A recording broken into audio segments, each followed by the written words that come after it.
Boker Tov Chavrim, I'm Stephen Ben-Nun. You are watching Israeli News Live.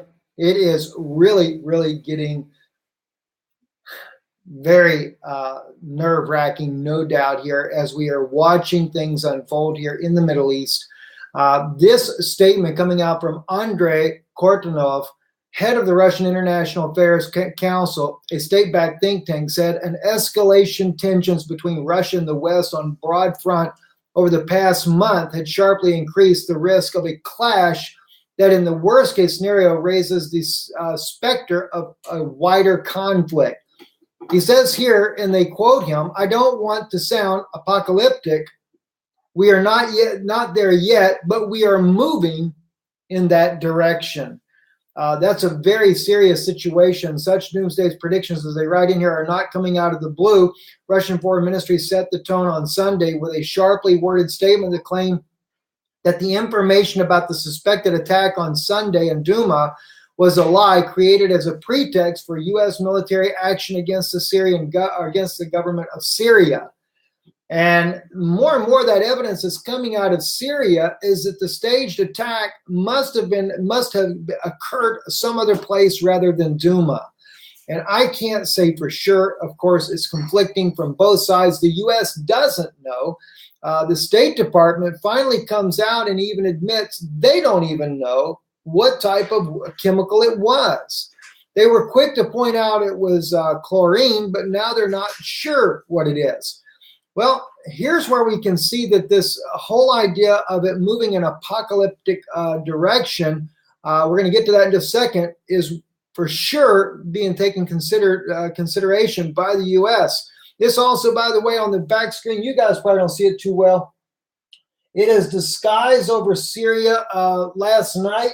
Totally clear, no flying over Lebanon, Syria, or even southern Turkey there in the southwest corner there off that little panhandle. They are very much concerned of any time an attack could start there. Amichai Stein is saying here, breaking officials to AP, U.S., France, and Britain were in extensive consultations about launching a military strike as early as the end of this week.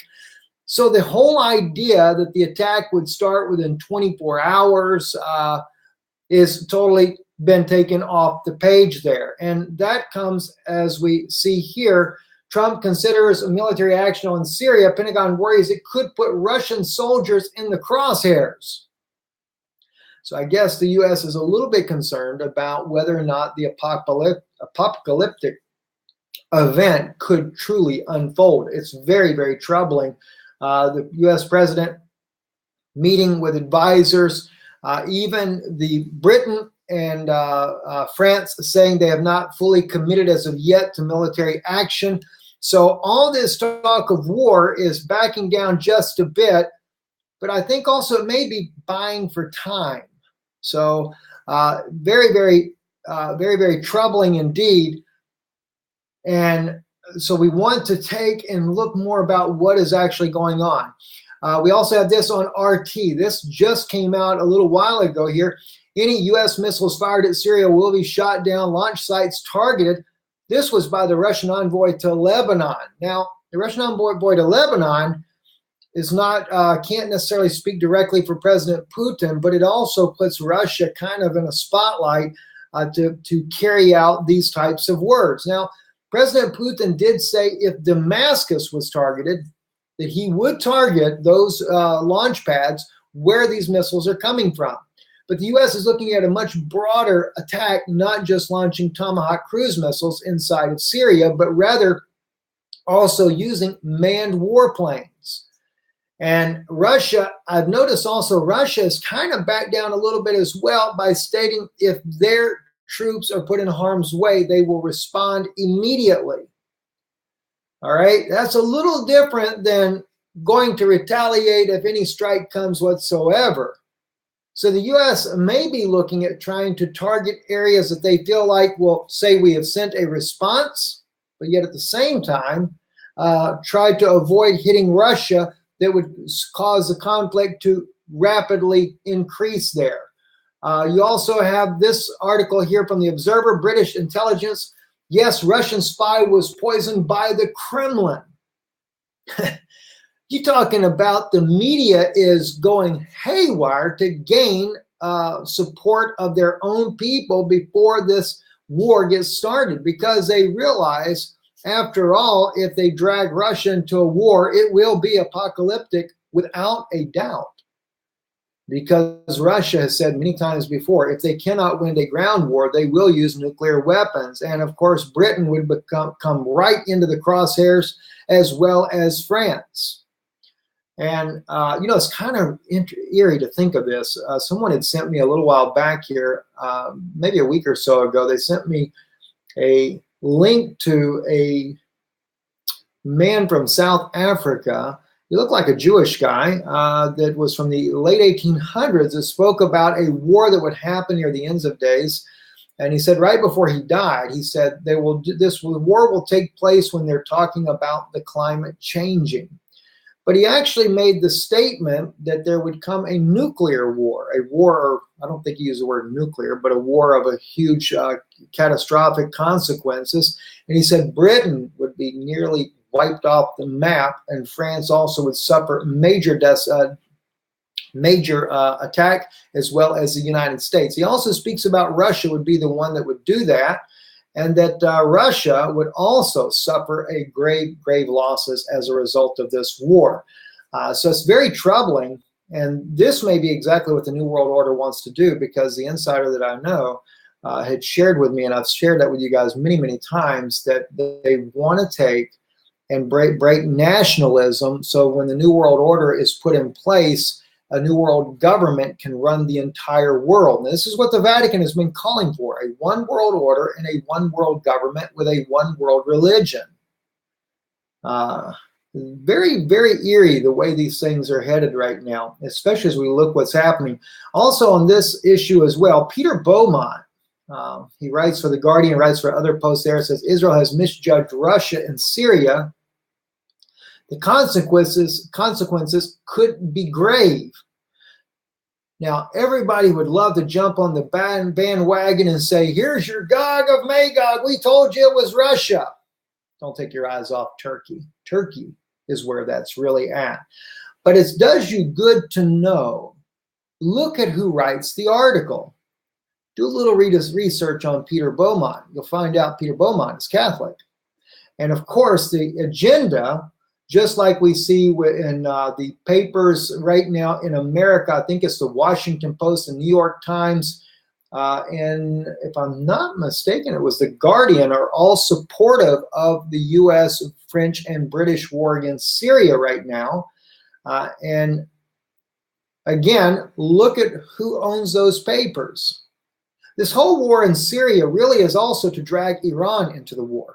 This is why Saudi Arabia has also agreed to get involved in this war as well. So it's a very troubling situation that we're seeing. And when it comes to Israel, I do not believe that Russia will attack Israel. You have to remember, Russia has 2 million citizens of their own living in Israel. But what they will do is I don't think he's going to protect Israel. I think that, and that's where the problem will come in, because if this turns into a major escalation of violence, Turkey is there. Turkey is going to side with the U.S. when it comes to bombing Syria. Turkey's going to go for the advance of gain. And if Turkey thinks the window is open, may not be during this conflict, but they will come back later and go after Israel, because they keep saying they need to take Jerusalem.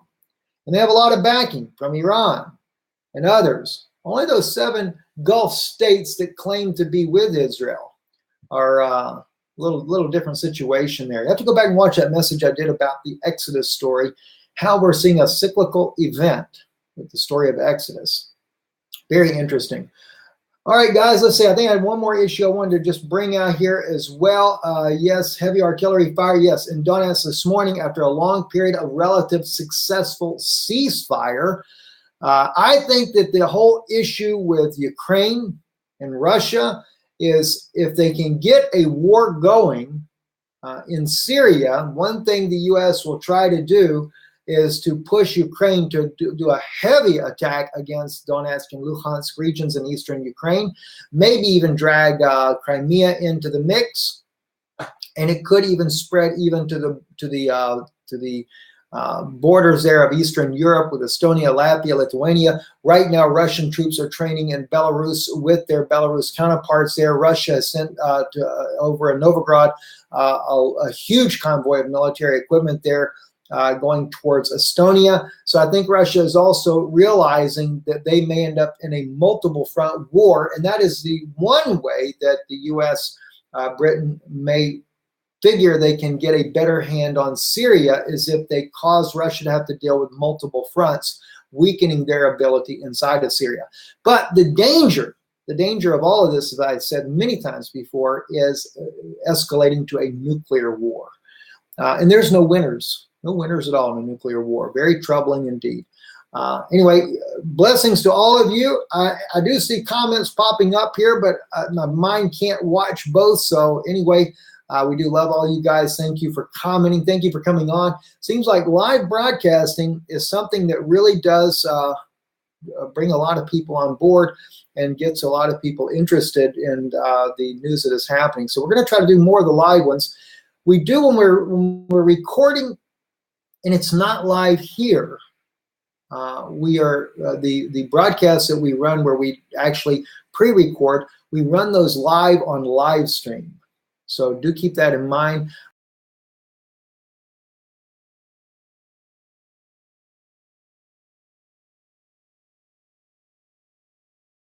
There as well. Blessings to you all. God bless you, and thank you for watching. Shalom.